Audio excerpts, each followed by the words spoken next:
Welcome back. In this video, I'll show you how to enable and disable the light mode on your Redmi Note 14.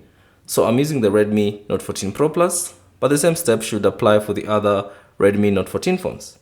Now let's say for instance, if you're having issues reading all this text because they are small or they're not large enough for you to see, you can simply enable the light mode, which will increase the text and will increase most of your elements to be easily accessible and easily readable to the user.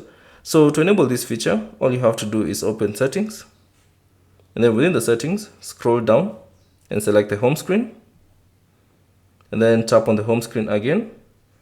And then from here, you should find the light mode option. Simply tap on it, and that will enable light mode. Now once you exit, give it a few seconds, and there you go. You can now see the light mode has been applied. And now you can see all the text are visible and everything is visible.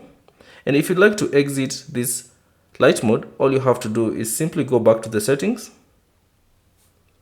And then within the settings, you should find this option, light mode is on. So if you want to tap to disable it, simply tap on it. And then all you have to do is select turn off light mode.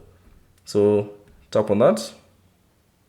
And there you go. You have successfully disabled light mode on your Redmi Note 14. So that's basically it. Thanks for watching. If you have any questions, leave them down in the comment section below. And if you found this video useful, consider leaving a like and subscribe to the channel.